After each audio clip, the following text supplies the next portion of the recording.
السلام عليكم. ده كورس السيسيليان. فيديو رقم 2 في شابتر 3 اللي بيتكلم عن كينجز انديان اتاك.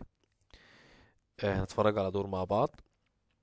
آه، الدور بدأ ب E4 C5 Knight F3 D6 D3 E6 اللي هو شكل الشيفنينجن اللي احنا بنتكلم عليه. G3 Knight C6 Bishop G2 Bishop E7 تبييت Knight F6 نايت من على سي 3. احنا شفنا الدور اللي فات الافكار بتاعت النايت اللي بيبدأ ان هو يطلع من دي 2 والاستراكشر بتاع السي 3 ده. لو ما شفتش الفيديو ابدأ ان انت ترجع للفيديو اللي هو رقم 1 في شابتر 3. دلوقتي احنا بنتكلم عن نقلة نايت على سي 3. طيب نايت من على سي 3، طبعا نايت من على دي 2 تفرق كتير عن نايت من على سي 3. نايت اللي من على دي 2 ده بيبقى عايز يروح اف 1 وبعد كده في بعض الاحيان يروح اتش 2 وبعد كده يروح جي 4 او يروح نايت اف 1 وبعد كده يجي مربع الاي 3. طيب وساعات يروح نايت سي 4. يعني الحصان ده الى حد ما يبقى عنده اكتر من مسار على حسب الدور بيبدأ ان هو يتحرك في البوزيشن. طيب حاليا يعني الاسود بيكون عنده افكار زي بي 5 بتيجي مع الوقت او بي 6 ويطلع الفيل من على بي 7 او بي 5 وعايز يوصل لبي 4 وطبعا روك بي 8 بالمنظر ده. لكن هنا بعد نايت سي 3 ما بقاش في بي 5 لان في حصان بقى ضارب المربع. فهنا هتلاقي في بعض الاحيان اللعيبه يبداوا ان هم يلعبوا A6 بحيث ان يبقى فيه بعد كده B5 يقدر ان هو يوصل لها. طبعا العسكري دايما بتاع ال A6 ده مشهور ان هو يعطل شويه من حركه او يحد شويه من حركه الايه الحصان، وبعد كده مع الوقت بتوصل انك انت تاخد مساحه في الكوين سايد ببي 5. طيب هو هنا كسل عادي جدا طبيعي جدا كل ده. هنا بقى لعب بي 3. بي 3 عايزة تفنكت البيشوب اللي موجود على سي 1 يروح على وتر البي 2 بحيث ان الفيل ده حاليا هو لسه مش شغال والفيل ده هيعتبر حاليا شغال. طبعا السنتر لما يتفتح الفيلين دول هيبقوا قويين جدا جدا من على اللونج دايجنالز. الفيلين هيبقوا فعالين جدا في الدور. طيب دلوقتي اتعامل ازاي مع الدبل فيانكيتو ديت؟ وبعض اللعيبة بيقابلهم مشكلة في الدبل فيانكيتو لانها تعتبر يعني الفترة الأخيرة دي بتتلعب كتير. طيب فهنا هنكمل عادي تقليدي خالص ب A6. برضو A6 عايزة مع الوقت B5 لأنك ممكن مع الوقت توصل ل D5 وكمان توصل ل C4 تهاجم الاستراكشر ده من C4 عشان تضعف بيدق ال E4 وتحاول انك انت تخلي البيادق معزولة إلى حد ما أو متأخرة.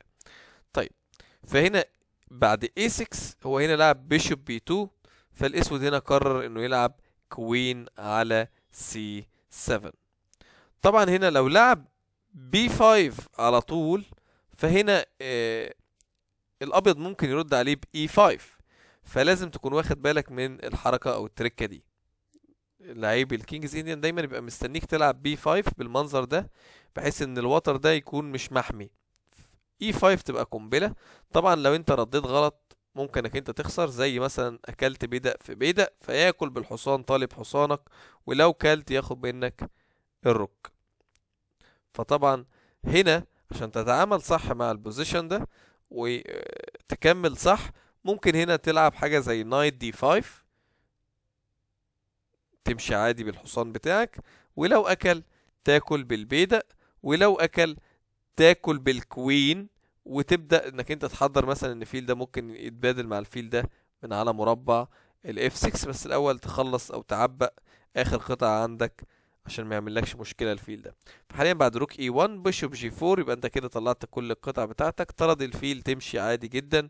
لو لعب اي 4 بي 4 جي 4 تمشي بالفيل كده، فيلك اتحط في مكان يعتبر قوي، لانك بعد كده ممكن تعمل دامج على البادئ دي بسي 4 او ممكن تقفل بدي 4 على الفيل اللي هناك ده، بس مش موضوعنا هنا. ممكن الابيض يكمل ازاي؟ بنايت اي 5 يبدأ يضغط على الفيل، يبدأ يضغط على الحصان، يبدأ يضغط على عسكري دي 5، الرخ شغالة على عمود. فهنا بعد بيشوب اف 6 حصان في حصان، فيل في فيل، نايت في اي 7 كش، تمشي بالملك، يمشي بالطابية، ياخد منك تمشي طالب الرخ، ياخد منك الفيل، تاكل بالبون. طبعا دور الاسود هنا هيبقى قوي جدا بعد ما يحط الفيل في الدي 4، ويبدأ ان هو يدخل الوزير مثلا على عمود، او يجوز على عمود ويحط الرخين على العمود المفتوح، وتبدأ انك انت تضغط على عسكري الاف 2. طبعا ممكن الدور يمشي في مسار زي ده، بس بغض النظر انا بوريك لو لعبت بي 5 الدور ممكن يمشي في انهي اتجاه. فحاليا بعد بيشوب بي 2 هو هنا لعب كوين سي 7 بحيث ان هو يدافع عن الحصان لو حب يلعب نقلة زي بي 5. طيب هنا الابيض كمل ازاي؟ كمل ب A4، منع فكرة البي 5. فهو حاليا الابيض كان سايب الفرصة ان الاسود يلعب بي 5 دلوقتي عشان يفاجئه بنقلة زي الاي 5 ويفتح الوسط للفيلين، فنقلة زي دي تعتبر فعالة. فهنا هو لعب كوين سي 7 بحيث ان هو يدافع عن الحصان اكتر.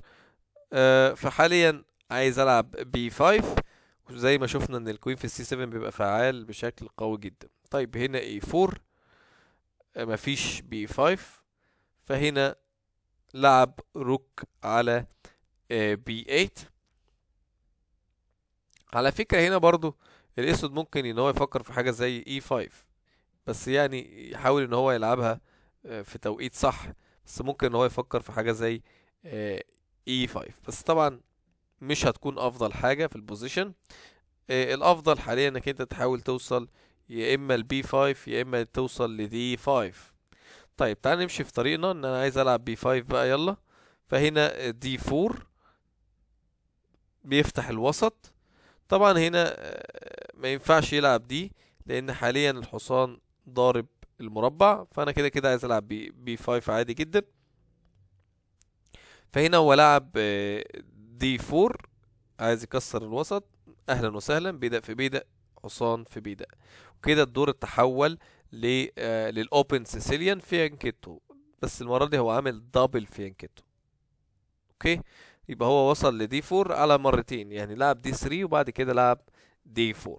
طبعا ده مش حاجة تعيب الابيض، يعني الدور لسه يعتبر شغال، والابيض منتشر بكل قطعة، ولسه الاسود بيكمل تعبئة بقية القطع. فحاليا بعد بيشوب دي 7 الشكل اللي هو الكلاسيكي بتاعنا، اللي هو بتاع اي 6 ودي 6 والفيلين بالمنظر ده والحصان، ده الشكل الكلاسيكي بتاع الشيفينينجن.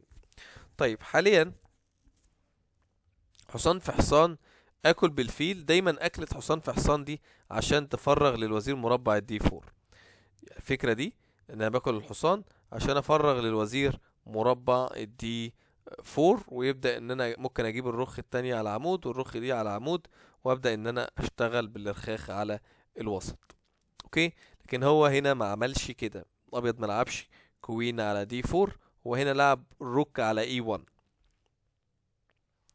بحاول يزود الدعم على عسكري الاي 4، وان انا ممكن مع الوقت ازق زقة زي اي 5 وتكون موجودة في الدور. طيب حاليا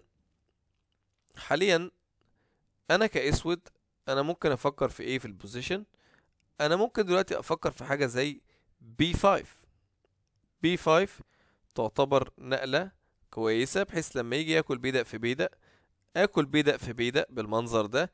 العمود اتفتح للرخ، فالرخ هنا ممكن تشتغل على طول دايركت على مربع ال A6. طبعا هنا آه الابيض هنا جاي يعمل ايه؟ جاي يعمل فكرة حلوة قوي. يعني مثلا لو انا جيت حاولت ان انا اطرد الرخ، فالرخ دي ممكن تاخد الفيل، وبعد ما اكل الرخ يزق، هات الوزير وهات الحصان. طبعا انا هنا هضطر ان انا لو مشيت بالحصان بالمنظر ده، ساعتها هياكل حصان في حصان، ولما اجي اكل بالبيدق ساعتها هياكل بالفيل، وفي تعويض قوي جدا للابيض بالتو بيشوبس اللي اخدهم، والدور الصعب جدا اللي هيكون بيقابله بسبب الفيلين اللي باصين على الملك. فحاليا برضو يعني دي فكرة، ممكن فكرة تانية لو هاجمت برضو الحصان ياكل رخ الفيل، ولما اجي اكل يلعب برضو اي 5. ولو لعبت دي 5 بالمنظر ده هياكل الحصان، هاكل بالفيل، هيمشي بالنايت، هاكل الفيل، ياكل، وهبدأ ان انا اضغط على البيدق، ويبقى التعويض بتاعي البيادق الوسط اللي اخدتها والبيدق الضعيف اللي انا بلعب عليه. انا خسران قطعة، بس في نفس الوقت يعني هلعب على البيدق السالك اللي عندي. لكن حاليا هو لسه يعني يعتبر ما سلكش قوي يعني، بس لو انا خدت البيدق ده البيدق ده هيسلك والبيدق ده هيبقى ضعيف يعني. بس يعني مش تعويض يعني اللي هو ايه يكسبك الدور. فحاليا زقة بي 4 دي برضو مشكوك فيها. فحاليا الاسود هنا ممكن يلعب حاجة زي اي 5 يقفل زقة البيدق عشان رخ الفيل دي، وطبعا بيهدد دلوقتي ببي 4. اوكي، ففكرة بي 5 شغالة، بس انا بوريك بس فكرة روك على اي 6 دي. فكرة رخ الفيل دي موجودة في البوزيشن.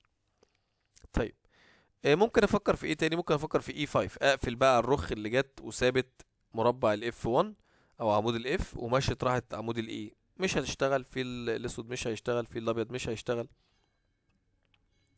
احاول بقى ان انا مع الوقت احاول ان انا اجيب الرخ مثلا على دي 8 وروك على سي 8 والعب بقى دي 5. طيب بعد روك اي 1 انا ممكن العب على فكرة روك دي 8 هنا، ممكن العب روك اي 8 هنا، ممكن العب روك سي 8 هنا. كل دي نقلات ممكن ان انا العبها. ممكن العب اتش 5 وعايزه اتش 4. عايزه اتش 4، الفكره دي مشهوره قوي لما النايت يبقى مش موجود على اف 3، حاول تضعف جناح الملك شويه. برضو ممكن هنا تلعب زي ما هو لعب روك على سي 8. طبعا انا مش مقتنع بيها قوي، بس اوكي يعني مش نقله هتخسرك، لان الدور بتاعك الى حد ما سوليد، يعني الدور بتاعك صلب جدا. الابيض مش هيقدر يستفيد باي حاجه. طبعا النقله دي مهمه قوي في البوزيشن، يعني تاخد المربعات، يعني بصة هنا على الوتر ده، بصة على الوتر ده، بتدعم برضو الحصان اللي موجود على سي 3، بتدعم بدأ الاي 4، بتفتح مساحة للرخاخ انها تبقى كونكتد. فيعني النقلة دي تعتبر نقلة قوية. طيب هنا بعد اف 3 بدأت تظهر المشكلة، انك انت حاليا يعني اف 3 دي من غير اي داعي خالص انك انت تلعبها. آه، حاليا انت فتحت وتر ممكن ان انا استغله بعد كده، انا حاطه في الحسبان. بس انا دلوقتي انا ممكن افكر في دي 5، بس انا قبل ما اوصل لدي 5 انا ممكن اجيب الرخ الاول وبعد كده دي 5 على مهلي. النقله دي كده كده جايه. طيب هنا هو لعب ايه؟ لعب بي 4، والنقله دي تعتبر نقله سيئه. مظبوط، بسبب كوين بي 6 تشيك، وهاخد البيدق. الفكره دي بتظهر كتير جدا، بس ممكن على بيدق بقى البي 2 او اي حاجه في البي 2. مش في نفس الشكل يعني، بس الشكل ده الفكرة دي على طول بتظهر في فكرة الكش، وتاخد حاجة من على عمود البي. اوكي، يبقى ده كده الدور رقم 1 معانا. تعال نشوف الدور كمان. اي 4 سي 5، نايت اف 3 دي 6، دي 3 اي 6، جي 3، نايت اف 6، بيشوب جي 2، بيشوب اي 7، تبييت تبييت نايت على دي 2. هنا الاسود كمل بنايت سي 6، لعب روك اي 1، لعب كوين سي 7، لعب نايت على اف 1.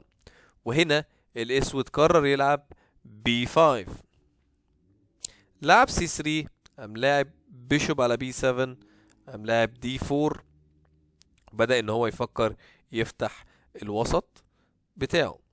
فهنا بعد بيدق في بيدق، بيدق في بيدق، هنا الاسود لعب نايت على بي 4 طالب. شفت الكوين هات فورك. هنا الابيض حلها بطريقه جميله جدا، بيشوب دي 2. لو قررت تيجي كوين سي نايت سي 2، العب لك روك سي 1 واربط لك الحصان. طبعا ممكن يكمل بروك سي 8 ودافع عن الحصان. فحاليا لو لعبت نايت اي 3 انا ممكن اكل بالمنظر ده، هتاكل مني الوزير، هاكل الوزير، ياكل الفيل. يعني في اكلات كتيره يعني مستفزه جدا. فحاليا انا ممكن اكل هنا وادافع عن الحصان. فطبعا هنا الدور هيبقى مكلكع قوي. فهنا هو لعب نايت على دي 3، مع ان نايت على سي 2 تعتبر صحيحة. انا طالب بيدق الاي 4، وطالب الرخين اللي موجودين عندك، واحدة في الاي 1 وواحدة في الاي 1، بس الدور هيبقى مكلكع قوي بسبب الربط. فهنا هو لعب نايت دي 3، هات الرخ. فحاليا مشى بالفيل، قال له هات وزيرك وهات الحصان، نقلة مفاجأة. فهنا قام واكل الفيل، قام واكل الحصان، وحمى بيدا الاي 4. فهنا قام لاعب له الروك اي سي 8، هات العمود. فهنا قام لاعب نايت دي 2، دافع اكتر عن بيدا الاي 4، وممكن يبقى عايز كمان نايت بي 3. فهنا قام لاعب روك سي 7، قام لاعب نايت بي 3، قام لاعب كوين بي 6. بدأ ان هو يحط ضغط هنا وضغط هنا الى حد ما، وبدأ ان هو يفتح السكة للبيدا انه يطرد الحصان اللي موجود على بي 3. فهنا لعب نايت دي 2، طيب اي 5، روك اي سي 1، روك اف اي 8. طبعا الجوزة دي مهمة جدا على العمود. دور الاسود سوليد وواخد مساحة في الكوين سايد، الابيض واخد السنتر. اوكي، بس الى حد ما الزقات دي هتكون صعبة بالنسبة له ان هو يزقها. فحاليا رخ في رخ، رخ في رخ، روك سي 1، اي 4 ماشي النايت، اي 5، هات الحصان. بدأ في حصان، نقلة جميلة جدا. دلوقتي هات حصانك، كل الرخ، كلت بالوزير. فهنا اكل الفيل، وهنا قام مفاجئه بون تيك بون، هات ترقية. نايت بي 3، كوين بي 7، اي تيكس اف 6، بيشوب تيكس اف 6، وهنا كوين دي 1. كوين دي 1 حمت الترقية. كوين دي 5 عايز وزير في حصان ورقي. كوين سي 1 طالب مات. جي 6، كوين دي 1، كوين تيكس نايت، كوين تيكس، وكش ملك. جبت وزير ومعايا قطعة زيادة. يبقى بكل بساطة أفكار اللعب بتاعتك بتبدأ إن هي تيجي من على الكوين سايد. فكرة بي 5 اللي اتلعبت دلوقتي دي فكرة قوية جدا وفعالة. ودايما بيكون انا عايز بقى العب روك بي 8 مثلا ولا حاجة، واي 5، او زي ما هو عمل كده بيشوب بي 7. طبعا هو كمان ممكن يلعب هنا بي 4 على فكرة، يهاجم الاستراكشر ده قبل ما يلعب دي 4. بس اوكي يعني دايما طريقة اللعب بتكون ماشية من الاتجاه بتاع الكوين سايد بالمنظر ده. بيشوب بي 7، دي 4 تيك تيك، نايت بي 4. دي نقلة تعتبر نقلة قوية جدا. كده احنا شفنا دورين على طريقة اللعب على الكينجز انديان، اماكن القطع، يعني الشكل الكلاسيكي بتاعك. بس هنا فكرة البي 5 متاحة، مش محتاج ان انا اعطل نفسي والعب اي 6. اوكي، لا انت عندك بي 5 على طول هنا، فتلعبها على طول، ملهاش لازمة اي 6. بي 5 ممكن تحتاج اي 5 كمان، متخسرش نقلات. كل ما لعبك كان سريع في الكوين سايد، كل ما هيكون معاك بوزيشن قوي. وخلي بالك دايما من الفيل اللي في الفيونكة وزقات زي الاي 5. اشوفكم على خير في فيديو جديد، مع السلامة.